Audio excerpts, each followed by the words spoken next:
Hello, Eva. Hello, Bernard. It's nice to talk with you and to interview you about your work as General Secretary of the EPF since 2020. 4 years now. You're handing over your mandate now at this conference in Florence. You are from Poland, and I think it's the first time that we have had two members from former Eastern Europe on the executive. You from Poland and Jasminka from Serbia. Yes. What is that like? I mean, how do you see the development of the EPF, the growth of the EPF also? Thank you very much for this question. I was thinking about it before our meeting interview, and it is really what I discovered really very recently, that EPF made such a, not in only EPF, but the European community, psychoanalytic community, and also the world community, how big effort has been made by all of those people to adopt us, the so-called young societies, to be a full member of the EPF. At the very beginning, we could start after the fall of the Iron Curtain. It was 1989. And then step by step, we established societies. And I think it was a big development for us, but also for EPF. And for example, now within EPF, there is 43 societies. And among them, 11, there are societies from so-called East or Central Europe. So it is 1/3. Yeah. So 11 societies, and all in all, this is a question which is maybe important for you, your work as General Secretary, 26 languages, I think, no? Yes. That's a huge number. But of course, the working languages are German, French, and English. Yes.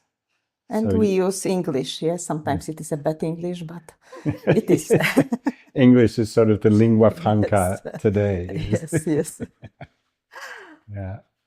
Did that mean for you a change from Russian to English as the lingua franca, or was Russian already something that you had been giving up? It is more complex. I think that it depends on the country. In Poland, always it was a strong resistance to learn Russian. When I was young, it was my first foreign language, but I didn't want to learn it because I was pressed. So many of us tried to learn English. It was additional language, and yes, but I never speak good Russian. I understand, I can read, but we always look to the West Europe. So maybe it was different in other countries. There are some differences. And we have, of course, excellent colleagues, psychoanalyst colleagues, working in Russia. Moscow there, in particular, and various areas in Russia, and it's true that with them also the common language now is English. Yes. In a way, surprising, the way that English has become. Yes. And the resistance was because of political situation at the time. It was not because of language or even people. Yes. Yeah. So how did you personally become involved in the EPF before you became General Secretary? So I can say that I discovered EPF step by step, and the idea of EPF developed in me somehow. At the very beginning, when I participated to the conferences, and then when as a president of my society, of the Polish Society, I co-organized the conference in Warsaw in 2018. Yes. I realize how really open and inspiring environment it is. And also, sometimes it seemed to me a little bit, there are conflicts and sometimes difficulties. And after that, I am very happy that and grateful to Heribert that he trusted me and invited me to be a part of this team, of this executive. And then I really discovered more and more about the EPF, about its history, and that really it is a very remarkable institution, that the collaboration and to listen to each other is a very important issue. That's what I like. So it was such a way, not a very long, but very intense. And so what have been your tasks as General Secretary? The task of General Secretary is that mainly it is something which is more in the background. It is not in the front. It includes organization of the meetings, like council meetings twice a year. It is a big meeting of the all presidents, and also each executive meetings. So it is something which is on the at the junction of between presidents and the EPF executive, between members and also the House Committee. Sometimes yes. The second part of my duties, there were contact with the chairs of working groups. It was that twice a year I contact them, and I organized meetings during the annual conference. It is the meeting just to exchange, to share experiences and between chairs of all of the working groups and executive. And also I collect all information about their work before the autumn council meeting, and I present it to the council. And there was also another part which was very interesting for me of my duty. It was that I represent EPF outside. I mean that together with Heribert Blas, it was a duty of General Secretary to represent EPF at the working meetings with IPA officers and representatives of regional societies, federations like FEPAL from Latin America and Absent NAPSAC from the North America. And that were discussions which are sometimes very difficult, but very it has broadened my thinking about psychoanalysis and really influenced me a lot. In what ways has it changed your views on psychoanalysis, or broadened your views, as you say? It was that I realized how big differences are between us. On one hand, that there are big differences in thinking or understanding psychoanalysis and the practice of psychoanalysis. It was on one hand, and on the other hand, I realized that we have still, of course, a common ground and which unites us, and it was always a kind of dialogue, and really it is very important to listen to each other. Yeah, so your work has a lot to do with communication. Yes. Communication between the societies and the executive, communication with the working groups and working parties, communication with the International Psychoanalytical Association and with the other, I guess, the other regional federations. So it all has to do with networking in a way. Somehow, it is a kind of, interface.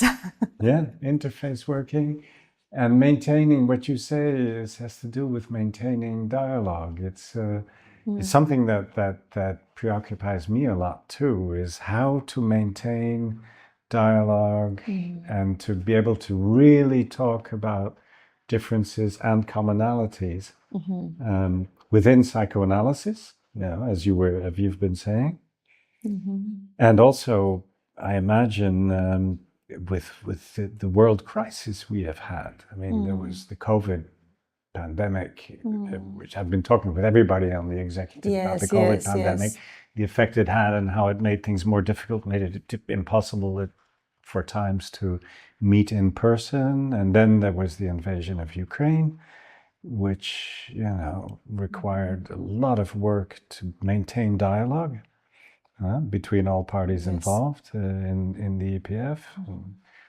And now there's the terrible situation in Israel and Palestine, which is also very difficult. So we have these situations where we really need to dialogue. And so you've been at the center of this kind of work. Somehow, yes. I am on the front, yes, sometimes because people write letters to me very often. Yes. And it is really very important. And I can say that really we try to act very carefully because it was a delicate situation. And also we try to help our colleagues on a very concrete level, as you know, as many of my colleagues said. Yes, I was also in this team which cooperate with the president of the Ukrainian Society on how to deal with the money, with this fund which has been done by people, by societies, by EPF. And it was really sometimes very difficult how to cope with this, not to be too quickly, not to that was, the communication is very important, how to formulate. Yeah. Financial support in times when things were really very difficult for them. Yes. And also the dialogue between the colleagues in Ukraine and the colleagues in Russia, which is also something that was very important to maintain. So what is your experience been like over the past 4 years? What has it meant for you? It's a difficult question what it meant, but I think that I learned a lot. It's really first I learned a lot to be as a part of this executive from all members of this team, especially that we cope with such a difficult situations at the very beginning. Yes, our first decision was to cancel the conference. The second decision was to organize it online and so on. It was yes. So I learned a lot, and then I really maybe after these institutional discussions between EPF and other regions, I also realize how really democratic institution is EPF. And I found it is very, very important that really each society has one vote. And the big societies and the small societies. And it's really create a possibility to the democratic development for each of us. It depends on us how much we can use it or not. And it is really a space for to listen to each other, to collaborate, to make a decision, which are very good or the best for all of us. Comparing to other federations, they are a different structure. This egalitarian structure within EPF seems to me as very important. So you come out with a positive view of the EPF, of the yes, it is from this point for sure. Yes, that we try to cope really with everyone. Yeah. It's also to some extent it is always it's not so easy. It still needs an effort to listen to each other, but yes, always. And for you as psychoanalyst, has anything changed for you as psychoanalyst, or have you discovered anything as psychoanalyst that you would not have discovered if you hadn't been General Secretary? Maybe not as a General Secretary itself, but I discovered that all of these discussions and clinical, but also institutional, it has changed not only my thinking and understanding psychoanalysis itself, that it is not monolith, but also influenced my clinical work, I think. It has. It has. It's because it is somehow in behind me, but I think it has changed, and maybe I don't see it. Yes, it was step by step somehow, but lately when we have been discussing something in my society, and my colleagues told me that I discussed different. That maybe it is because of the experience within the EPF. So I try to also to adapt something in my society to broaden discussion sometimes.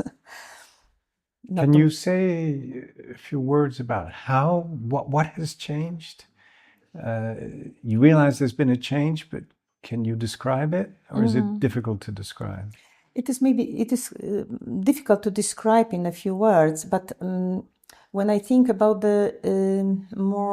about the discussion within the institutional, within the Polish society, we very often are also, there's a splitting, and one say yes, another say no, and it is not so easy to create a space. Also, what you also told, to listen to each other, to really not make a decision, just to listen and to try to think about it. And maybe this is what I really feel, and for me now it is more obvious, but my colleagues told me that it is something else, it is something new. Well, that's very interesting, because it shows that doing work like this, which can seem at first sight very administrative, actually involves a lot of thinking, a lot of experiences, a lot of containing also, and it does make us grow psychoanalytically as well, doesn't it? It's which is an encouragement, I think, for people who wonder whether they would like to have this kind of function. It is actually a function where you take away a lot as a person as well, and as a professional. Yes. It seems that it is mainly administrative work, and it is, but all of this exchange and thinking about and solving the problems is really something which is very, very important for your own development. Yeah. Could be. Is there anything else that you would want to bring up now, or do you think we've about summed up the situation? I think it is all what I wanted to say. Thank you very much. With a lot of encouragement for people who would be interested in doing this kind of work, I think. Yes, I think it's... Thank you very much. I hope that it will be encourage others to do it. Exactly. It's worth to do it. Exactly. Thank you very much, Thank you very much, Bernard. Thank you. Thank you.